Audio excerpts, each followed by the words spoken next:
In 2011, my mom applied for the extra pack for us to watch television with a better vision without having to constantly fix the outdoor TV antenna. One day, my dad turned on a channel. It shows the ancient city, but it was located under the water. My eyes had instantly captured the view. It stuck in my long-term memory, even up until now. It was so stunning. Although it was just a realistic drawing, yet it looks surreal. The structure of the ruin was unique, extraordinary, I'd say. As my eyes were glued to the documentary the whole time, I learned that the name of the ruin is the lost city of Atlantis. The next day, my dad turned on the same channel again. The documentary this time around is about the lost kingdom of Troy. Every day, when that one particular show is about to play, I would reserve the TV beforehand to watch more of the documentaries. Documentaries continued to amaze me. Since then, the channel name has always become my favorite. I would watch the channel almost every single day, at the same time as I first saw the show, just to get to know more of the myths and world's wonders. At school, whenever I got the chance to use the computer laboratory, I would search for the ancient ruins that I had listed down. I will draw the pictures and write some pieces of information about them. Since most of the website is written in English, so I only copied a brief description into my notebook. For example, the story of the Atlantis, which is written by Plato in 360 before century. According to him, Atlantis civilians were half god and half human. They created an utopian civilization and became a great naval power. Their homes was made up concentric islands, separated by wide moats, and linked by a canal that penetrated to the center. The lush islands contained gold, silver, and other precious metals, and also supported by abundance of rare exotic wildlife. There was a great capital city on the central island too. Another example is the lost city of Troy, or also called as the Trojan War. Based on the book written by the great Greek literature, the kingdom was once a harmonious and peaceful in the Mediterranean Sea region.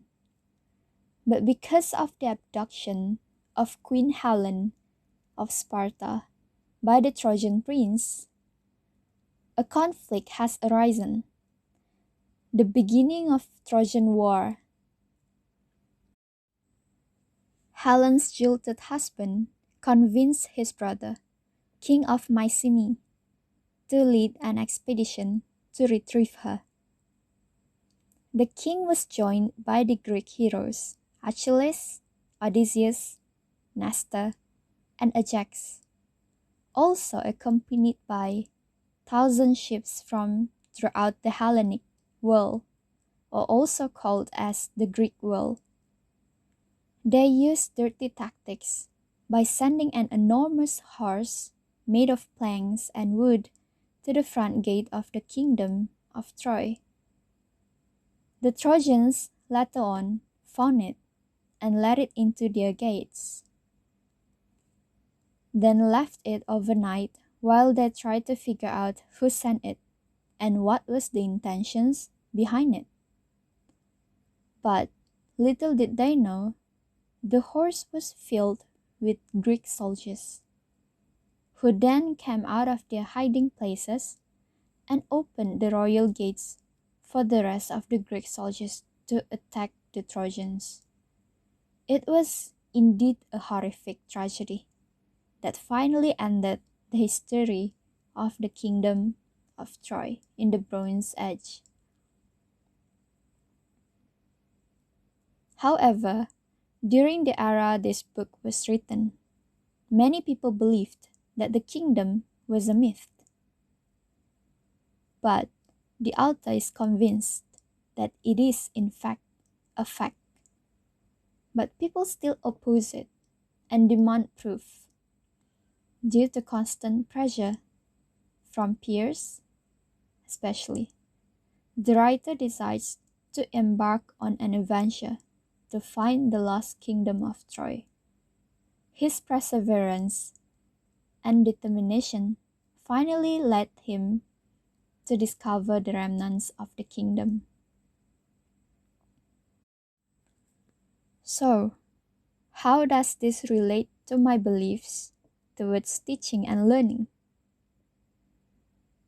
Number 1, it comes from personality factor. My deep interest and curiosity about the wonders of the world, myths, and legendary stories have prompted me to do my research. Secondly, experience of what works best. This is because of my persistence to deepen the existing knowledge. Day after day, month after month, I have come to know almost every world's wonders and myths of the world, including the legendary stories from different places, and also some interesting facts. And I would continuously do summary about them. It had been my obsession and hobby during that time. Certainly, there are words that I could not make out. Therefore, what I will do is, I would absolutely look it up in the dictionary so that I can understand the description better. My brother even bought a dictionary specifically for me, which is I'm very thankful for. And I still keep it until today. Long story short, the knowledge I gained has influenced my English skills, both in reading and listening. I learned new vocabularies. My understanding of the texts that I have read has expanded. In short, my level of comprehension is increasing. That's all from me. Thank you.